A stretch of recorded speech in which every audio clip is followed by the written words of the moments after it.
Louvado seja nosso Senhor Jesus Cristo, para sempre seja louvado. Rezemos juntos, meus irmãos, para que nós possamos mergulhar o nosso coração na palavra de Deus nesse dia. Hoje nós faremos os capítulos 21 e 22 do Evangelho segundo São Mateus. Que o Senhor possa falar ao nosso coração, que o Senhor possa realizar em nós aquilo que Ele deseja, né? Rezemos pelo sinal da Santa Cruz. Livrai-nos, Deus nosso Senhor, dos nossos inimigos, em nome do Pai, do Filho e do Espírito Santo. Amém. Vinde, Espírito Santo, enchei os corações dos vossos fiéis e acendei neles o fogo do vosso amor. Enviai-nos, ó Pai, o vosso Espírito, e tudo será criado, e renovareis a face da terra. Oremos. Ó Deus, que instruíste os corações dos vossos fiéis com a luz do Espírito Santo, fazei que apreciemos retamente todas as coisas segundo o mesmo Espírito e gozemos sempre de sua consolação, por Cristo Senhor nosso. Amém. Então vamos lá, Mateus, capítulo 21. Vai dizer assim o versículo 1. Aproximava-se de Jerusalém. Quando chegaram a Betfagé, perto do Monte das Oliveiras, Jesus enviou 2 de seus discípulos, dizendo-lhes: Ide à aldeia que está defronte. Encontrareis logo uma jumenta amarrada, e com ela seu jumentinho. Desamarrai-os e trazei-nos. Se alguém vos disser qualquer coisa, respondei-lhe que o Senhor necessita deles, que ele sem demora os devolverá. Assim, neste acontecimento cumpria-se o oráculo do profeta.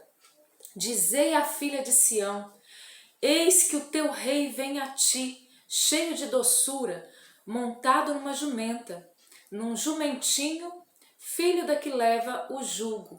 Essa profecia lá de Zacarias 9:9, ela é então retomada e colocada dentro desse texto, onde Jesus então vai entrar em Jerusalém, e para isso ele pede aos discípulos que desamarre ali a jumenta, o jumentinho, para que então ele possa fazer essa entrada triunfal em Jerusalém. No versículo 6 vai dizer os discípulos foram e executaram a ordem de Jesus.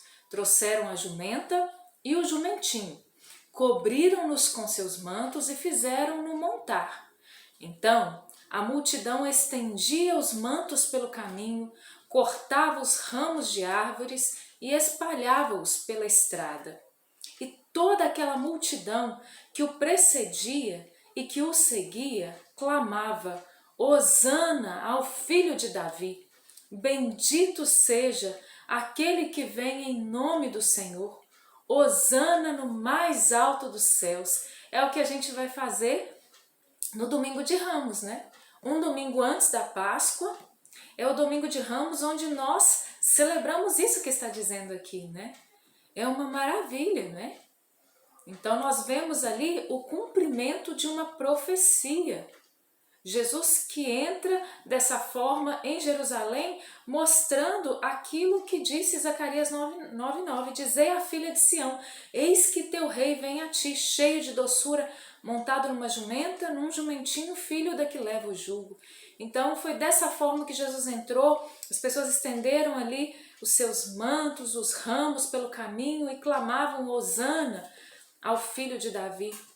Bendito seja aquele que vem em nome do Senhor, Hosana no mais alto dos céus. Quando eles dizem então Hosana ao filho de Davi, eles reconhecem ali que Jesus é o Messias que está entrando. Claro, eles ainda não compreendiam como seria o reinado de Jesus. Jesus entrando ali, eles acreditavam então que ele tomaria o poder político, que ele se assentaria no trono como rei e que ele então iria subjugar o Império Romano ali. Então eles tinham toda essa visão política ainda de Jesus. Mas mesmo eles não tendo a visão do que estava acontecendo claramente, somente uma visão limitada das coisas, na verdade o que estava acontecendo ali era realmente o cumprimento da profecia. Ele era verdadeiramente o Messias, né? Aquele que devia vir, e ele entrava dessa forma triunfal em Jerusalém.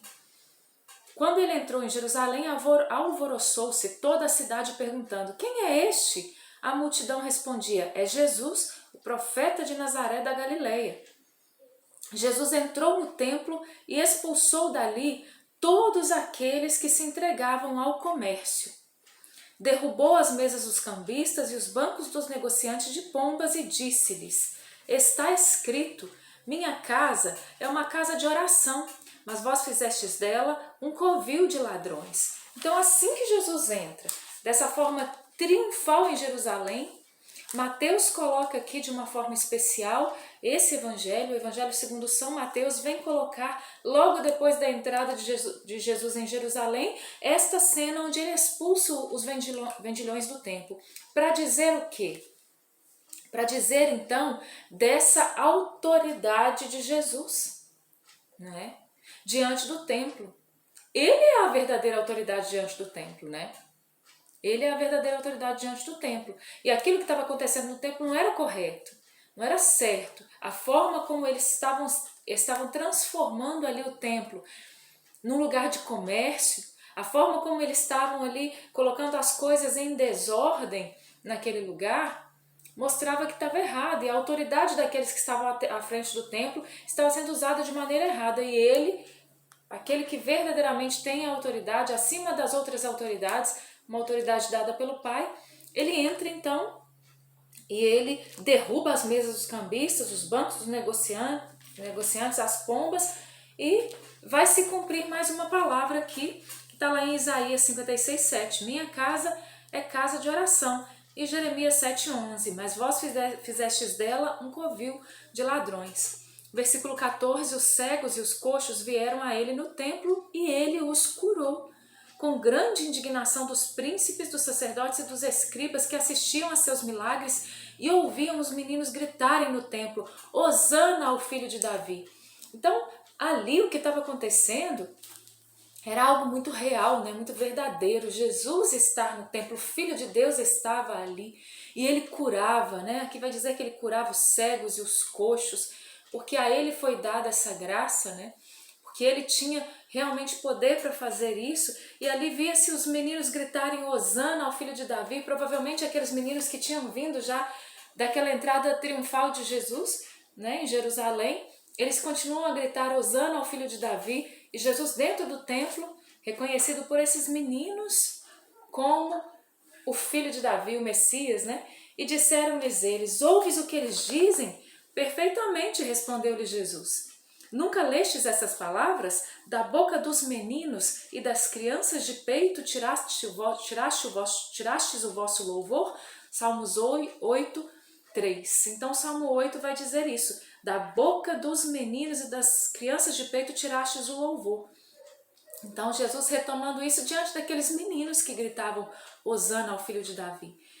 Depois os deixou e saiu da cidade para hospedar-se em Betânia, onde ele sempre gostava de estar, em Betânia, na casa de Lázaro, Marta e Maria, né? De manhã, voltando-se à cidade, teve fome. Vendo uma figueira à beira do caminho, aproximou-se dela, mas só achou nela folhas, e disse-lhe: jamais nasça fruto de ti. Imediatamente a figueira secou. À vista disso, os discípulos ficaram estupefatos e disseram: como ficou seca num instante a figueira? Respondeu-lhe Jesus: em verdade vos declaro que se tiverdes fé e não hesitardes, não só fareis o que foi feito a essa figueira, mas ainda, se disserdes a essa montanha: levanta-te daí e atira-te ao mar, isto se fará. Tudo o que pedirdes com fé na oração, vós alcançareis. Então vamos pensar um pouquinho nessa primeira parte aqui, 18, 19 e 20, esses versículos, onde Jesus passa diante daquela figueira, e não parece Jesus, né? A gente até se assusta com essa passagem, fala assim: mas Jesus viu uma figueira, e tadinha da figueira, ela não tinha fruto, Jesus amaldiçoou a figueira e secou. Existe um simbolismo por trás disso que Jesus fez, né? Não matou a figueira por maldade, não. Ali existia um simbolismo por trás dessa figueira. Por quê? Tudo dentro do mesmo contexto de Jesus que entra em Jerusalém, de Jesus ali diante do templo, né? Fazendo aquela purificação ali do templo, né? E aí automaticamente, no outro dia de manhã, o relato já vai dizer que acontece isso, que Jesus olha para a figueira. E é interessante, aqui no rodapé vem nos explicar de uma forma muito interessante, vem dizer assim, que para Mateus trata-se da manifestação do poder de Jesus, que procurou frutos de justiça na cidade santa, porque ele estava em Jerusalém, a cidade santa, mas não os encontrou. Por isso anuncia simbolicamente a queda de Jerusalém e a destruição do templo. Percebe aqui o que estava acontecendo ao redor daquela cena ali, por isso Mateus colocando dessa forma aqui, que para ele então o que aconteceu naquele momento? Jesus ali olhando para a figueira estéril, na verdade, aquela figueira estéril ela simbolizava a cidade santa, Jerusalém, onde Jesus foi procurar em Jerusalém frutos de justiça e não encontrou, né? Encontrou a rejeição. Então Jesus que vai procurar frutos de justiça e não encontra, como não encontrou frutos na figueira, amaldiçoa a figueira e ela seca, para dizer então do que aconteceria. Aconteceria a destruição do templo, né? Aconteceria aquilo que poucos anos depois veio realmente a acontecer. O templo foi a queda de Jerusalém e a destruição do templo, né? Hoje em dia o que tem do templo lá na Terra Santa, lá em Jerusalém, é somente um pequeno pedaço do templo ali, que hoje é chamado de o Muro das Lamentações, né? Então não restou mesmo nada praticamente do templo, né? Então, aqui essa realidade simbólica que vem ser trazida. A partir do versículo 21 aí, a resposta de Jesus, né? Em verdade vos declaro que se tiverdes fé e não hesitardes, não só fareis o que foi feito a essa figueira, mas ainda direi a essa montanha, levanta-te daí e atira-te ao mar. Isso também, mais uma vez, Mateus vem retomar. Um grande evangelho, Mateus é um evangelho grande, e ele tem a possibilidade de ir fazendo isso, como nós já vimos outras vezes, né? Porque em Mateus 7 também ele vai falar sobre isso, né? Se tiverdes fé, tamanho do grão de mostarda, direis a essa montanha, retira-te daí, lança-te e planta-te ali, né? Então, da mesma forma que ele vem trazer esse mesmo conceito. Tudo que pedirdes com fé na oração, vós o alcançareis. Dirigiu-se Jesus ao templo, enquanto ensinava, os príncipes, os sacerdotes e os anciãos do povo aproximaram-se. Perguntaram-lhe, com que direito fazes isso? Quem te deu essa autoridade? Jesus fala então, eu vou propor a vocês uma questão. Se vocês responderem o que eu vou te perguntar a vocês, eu também vou dizer a vocês o que vocês perguntam. Então Jesus pergunta para ele, de onde procedia o batismo para eles? De onde procedia o batismo de João? Do céu ou dos homens? E aí eles pensaram, se nós respondermos do céu, ele vai dizer, então por que vocês não acreditaram nele? E se nós dissermos dos homens, nós tememos a multidão toda considera João como um profeta, também não podemos dizer isso. E aí eles respondem para Jesus, não sabemos. E Jesus então responde, tão pouco eu vos digo, retorquiu Jesus, com que direito faço essas coisas? Então Jesus colocou eles ali numa situação difícil, né? Eles perguntam para Jesus, de onde que vem a autoridade de você fazer tudo isso que você está fazendo? Fazendo curas e milagres, e perdoando pecados, e entra no templo, faz ali, joga tudo no chão, faz aquela bagunça que o senhor fez, entra em Jerusalém, as pessoas então te acolhem como rei. Quem te deu essa autoridade? E aí ele pergunta, de onde veio a autoridade de João? Do céu ou da terra? Né? Deixa eles ali numa situação constrangedora. Se eles dizem do céu, então porque vocês não creram? Se eles dizem é da terra, a multidão inteira ia ficar empolvorosa ali, porque eles acreditavam que a autoridade de João vinha do céu, do mesmo jeito que a autoridade de Jesus vinha do céu, né? Que vos parece? Versículo 28. Um homem tinha 2 filhos. Aí Jesus vai contar uma parábola. Dirigindo-se ao primeiro, ele disse, meu filho, vai trabalhar hoje na minha vinha. E ele respondeu, não quero. Mas em seguida, tocado de arrependimento, ele foi. Dirigiu-se depois ao outro e disse-lhe a mesma coisa. E o filho respondeu, sim, pai, mas ele não foi. Qual dos 2 fez a vontade do pai? O primeiro, responderam-lhe. Jesus disse, em verdade vos digo, os publicanos e as meretrizes vos precedem no reino de Deus.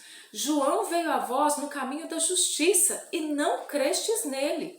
Os publicanos, porém, e as prostitutas creram nele. E vós, vendo isso, nem fostes tocados de arrependimento para crerdes nele. Então, é dentro do mesmo contexto da palavra, onde os príncipes, os sacerdotes e os anciãos do povo tentaram colocar Jesus contra a parede, perguntando de onde vinha a autoridade. Ele coloca a questão aqui de João, então ele propõe a parábola dos 2 filhos. O pai vira para os 2 filhos, vira para um e fala assim, vai trabalhar na minha vinha. O filho diz, não vou, não quero ir. Mas ele, tocado de arrependimento, vai. Fala para o outro, vai trabalhar na minha vinha. O outro diz, sim, pai, eu vou, mas não vai. Claro que o primeiro fez a vontade do pai. E aí, é nesse contexto, gente, que Jesus diz, em verdade, os publicanos e as meretrizes vos perseguem no reino de Deus. Porque tem gente que pega isso aqui e prega isso aqui fora de contexto. Você já escutou alguma pregação fora de contexto disso aqui? Aí fica parecendo assim, só pelo fato de ser uma meretriz, um publicano, um pecador público, vai entrar primeiro no reino dos céus. Não é isso que Jesus está falando. Jesus está dizendo aqui que justamente esses pecadores, muitos desses pecadores públicos, meretrizes, publicanos, muitos pecadores, acreditaram em João e se arrependeram verdadeiramente e se converteram, como o filho da vinha que disse para o pai, não vou.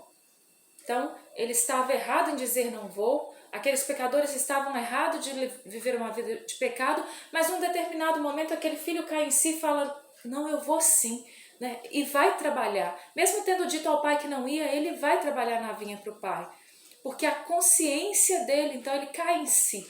Da mesma forma, muitos pecadores caíram em si e se converteram. E Jesus diz então, eles se converteram, eles ouviram a pregação de João e se converteram, vocês não. Vocês, como o outro filho, disse ao pai, não, nós vamos, ou seja, nós estamos aqui fazendo a vontade de Deus, aquela coisa toda, mas não se converteram, né? Na verdade, não foram fazer a vontade de Deus verdadeiramente. Então, é dessa forma que Jesus vem colocar essa passagem, né? Vós, vendo isso, nem foste tocados de arrependimento para crerdes nele, de Jesus. E ele propõe uma outra parábola, ainda para esses mesmos príncipes dos sacerdotes e os anciãos do povo. Ele vai dizer assim, havia um pai de família que plantou uma vinha, cercou-a com uma sebe, cavou um lagar, edificou uma torre e arrendou essa vinha aos lavradores. Deixou o país. Vindo o tempo da colheita, enviou os seus servos aos lavradores para recolher o fruto da vinha. Mas os lavradores agarraram os servos, feriram um, mataram outro, apedrejaram o terceiro. Enviou outros servos em maior número, e eles fizeram o mesmo com eles. Enfim, ele enviou então o próprio filho, dizendo, hão de respeitar o meu filho. Os lavradores, porém, vendo o filho, disseram, eis o herdeiro, vamos matá-lo, e nós teremos a herança. Então eles lançaram o limão, conduziram para fora da vinha e o assassinaram. Quando voltar o senhor da vinha, o que fará a esses lavradores? Então eles respondem, mandará matar sem piedade aqueles miseráveis e arrendará a sua vinha a outros lavradores que lhe pagarão o produto a seu tempo. E Jesus então acrescenta, nunca lestes na Escritura? Nas Escrituras, a pedra rejeitada pelos construtores tornou-se a pedra angular. Esta é obra do Senhor e é admirável aos nossos olhos. Salmo 117, 22. Por isso vos digo, será tirado de vós o reino de Deus e será dado a um povo que produzirá os frutos dele. Aquele que tropeçar nessa pedra far-se-á em pedaços, e aquele sobre quem ela cair será esmagado. Ouvindo isso, os príncipes dos sacerdotes e os fariseus compreenderam que era deles que Jesus falava. Então procuraram prendê-lo, mas temeram o povo que o tinham por um profeta. Gente, esse povo podia ter convertido aqui, né? Não tinham convertido até aqui. Eles poderiam então, olha, agora nós compreendemos que é de nós que ele está falando. Porque esse vinhateiro plantou a vinha, nós somos esses que tomamos frente dessa vinha, nós matamos os profetas, nós apedrejamos os profetas e agora nós vamos matar o filho. Jesus era o filho.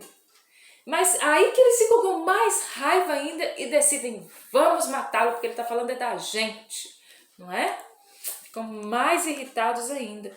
E Jesus diz, no versículo 43, né? Será tirado de vós o reino de Deus, será dado a um povo que produzirá os frutos dele. Então nós precisamos pensar assim. Não adianta a gente ficar aqui julgando os doutores da lei, ficar julgando o povo daquele tempo, não. Porque eles já tiveram o julgamento deles. Já estavam diante de Jesus. Agora, nós, a quem foi dada a vinha, não é? Nós que estamos na igreja de Cristo, o que nós vamos fazer com a vinha, né? Nós vamos ficar nos degladiando dentro da vinha, nós vamos ficar brigando dentro da vinha, nós vamos ficar nos alfinetando dentro da vinha, ou a gente vai trabalhar na vinha? A gente vai ficar perdendo tempo no meio da vinha, ou a gente vai trabalhar na vinha? E a gente vai dar frutos, e quando o Senhor voltar, a gente vai dizer, Senhor, eis aqui os frutos que eu consegui recolher, né? Ou a gente vai, mais uma vez, rejeitar o Senhor da glória, né? Capítulo 22. Jesus tornou a falar-lhes por meio de parábolas. O reino dos céus é comparado a um rei que celebrava as bodas de seu filho. Então ele vai chamar os convidados, mas os convidados estão ocupadíssimos, né, nos seus afazeres, os convidados estão ali preocupados com as suas coisas, né? E eles rejeitam aquele convite. A gente vai ver isso aqui na parábola. Então, uns foram para o campo, outros foram cuidar dos seus negócios, e outros lançaram ainda mãos de seus servos, insultaram-nos e mataram-nos. Mataram-nos mais uma vez para falar lá do que aconteceu com os profetas no Antigo Testamento, né? O rei soube e indignou-se em extremo. Então essa parábola é uma outra parábola que vai dizer da mesma coisa que a parábola anterior aqui. Ele enviou suas tropas, matou aqueles assassinos e incendiou-lhes a cidade. Disse depois a seus servos, o festim está pronto, mas os convidados não foram dignos. Ide às encruzilhadas e convidai para as bodas todos quantos acharem. Olha só o que Jesus está falando aqui. Vem aqui as bodas, né, do filho, ele é o filho, e aí o pai então aqui vai dizer, ide às encruzilhadas e convidai para as bodas todos os que vocês acharem. Espalharam-se eles pelos caminhos, reuniram todos quantos acharam, maus e bons, de modo que a sala do banquete ficou repleta de convidados. O rei entrou para vê-los e viu ali um homem que não trazia a veste nupcial. Perguntou-lhe, meu amigo, como entraste aqui sem a veste nupcial? O homem não proferiu nenhuma palavra. Disse então o rei aos servos, amarrai-lhe os pés e as mãos e lançai-o nas trevas exteriores. Ali haverá choro e ranger de dentes, porque muitos são os chamados, mas poucos os escolhidos. Então, primeiro, essa palavra aqui vem falar de duas realidades, então. Igual a parábola anterior, vem falar daqueles a quem foi entregado o reino, aqueles que eram os convidados para as núpcias, né, do cordeiro, e eles rejeitaram. Então, o pai, né, vai convidar todos aqueles que encontrar no caminho. Todos. Então, Jesus aqui que vem agora para os coxos, né, para os aleijados, para os doentes, para os excluídos, para os pobres, né?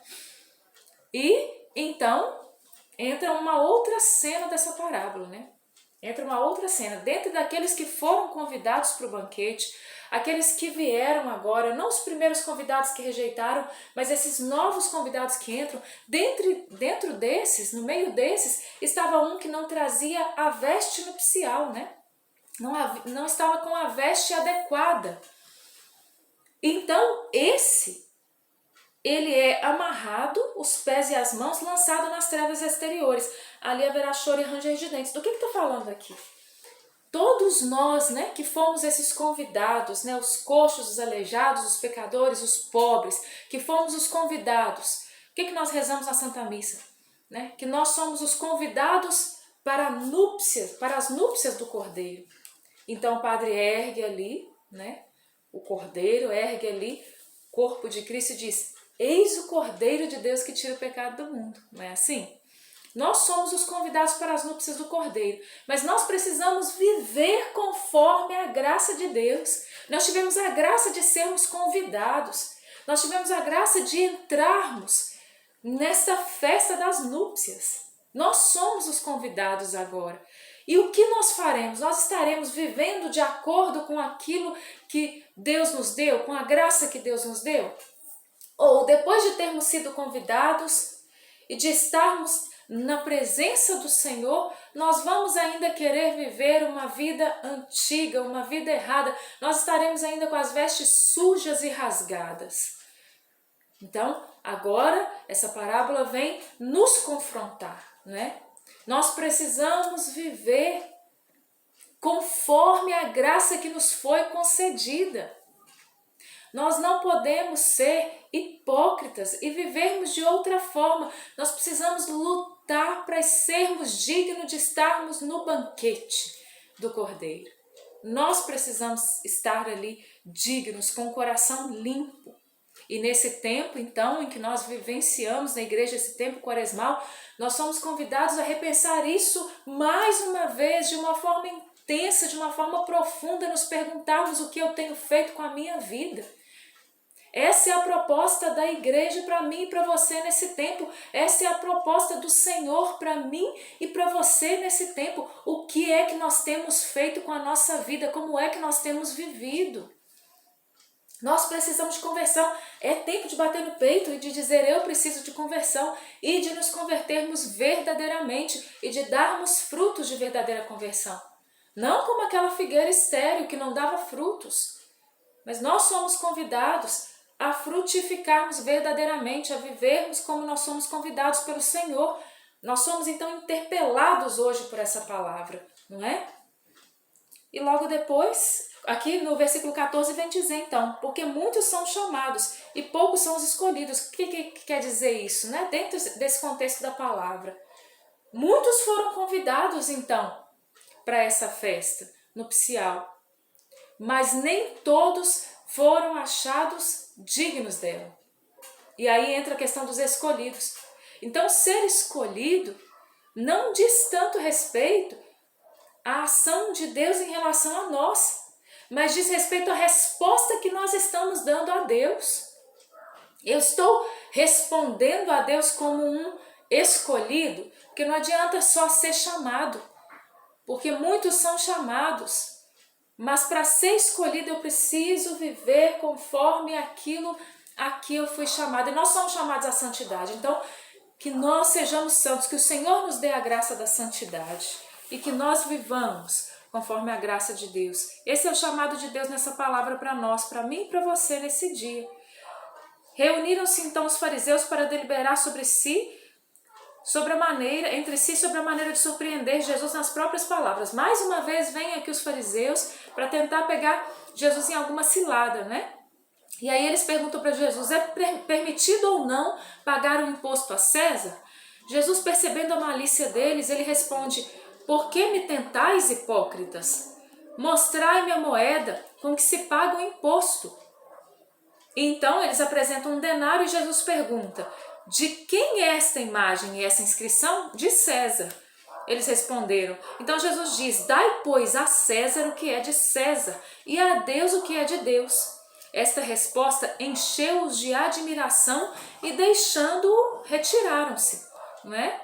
Então Jesus dá uma resposta aqui com grande sabedoria a eles, né? É permitido ou não pagar o imposto? Eles queriam fazer isso para pegar Jesus numa cilada, mais uma vez, né? Jesus então pede que mostrem a moeda e lá no denário tinha o rosto de quem? De César. E ele diz: olha, dai a César o que é de César e a Deus o que é de Deus. É o mesmo que ele disse para mim e para você hoje. Nós estamos inseridos nesse mundo? Sim, estamos. Nós estamos vivos, estamos aqui dentro de uma sociedade, né? Nós estamos aqui debaixo de uma lei, estamos. Nós vamos viver conforme as regras, as leis da nossa sociedade? Vamos, mas nós vamos dar uma resposta muito maior do que simplesmente a lei dessa sociedade. Nós vamos dar a Deus o que é de Deus, né? Nós vamos pagar os nossos impostos? Nós vamos pagar os nossos impostos, né? Mas nós vamos, acima de tudo isso, saber que nós somos cidadãos do céu e que nós somos chamados a vivermos conforme o céu, como cidadãos do céu. E aí perguntam para ele, então, aqui, a partir do versículo 23, em relação à ressurreição. Eles propõem aqui diante de Jesus uma mulher que se casou ali com o marido, não teve filhos, e ela foi casando com cada um dos irmãos, né? Cada um que foi morrendo, ela casava com o próximo, né? Que era feito assim, né? Se uma mulher se casava com um homem e não deixava ali uma descendência, então o irmão era obrigado a casar com aquela mulher. E isso aconteceu com 7 irmãos. Todos os 7 morreram. E aí eles perguntam de quem ela será a mulher no céu, então, né? No século vindouro, aqui na ressurreição, de qual dos 7 ela será a mulher, então? E quem pergunta isso a Jesus são os saduceus. Os saduceus, eles não acreditavam na ressurreição. E aí Jesus diz, então, lá no versículo 30, na ressurreição, os homens não terão mulheres, e nem as mulheres maridos, mas serão como os anjos de Deus no céu. Quanto à ressurreição dos mortos, não leste o que Deus vos disse? Eu sou o Deus de Abraão, de Isaque e de Jacó? Ora, ele não é Deus dos mortos, mas dos vivos. Então Jesus falou assim, olha, vocês estão entendendo tudo errado. Na ressurreição não vai ser desse jeito, e as mulheres não terão maridos, maridos não terão mulheres, né? Serão como anjos, né? E ele vem dizer, olha, a ressurreição ela é verdadeira, porque Deus, ele é Deus dos vivos e não dos mortos, e ele é o Deus de Abraão, de Isaque e de Jacó, para mostrar aí que existe a ressurreição.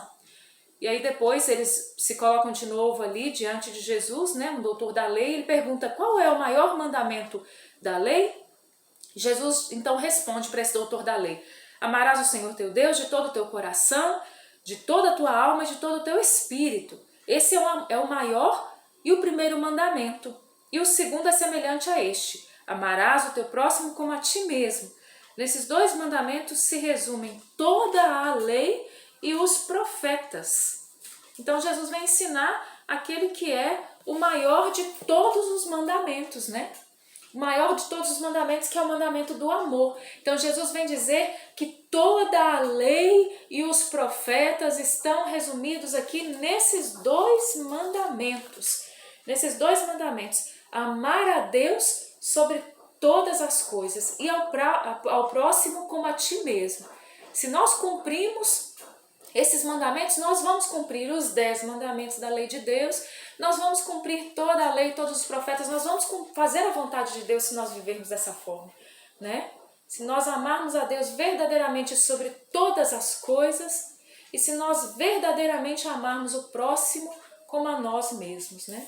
E por fim, Jesus vai colocar aqui a questão de Davi, né? Dizem, é filho de Davi o Senhor?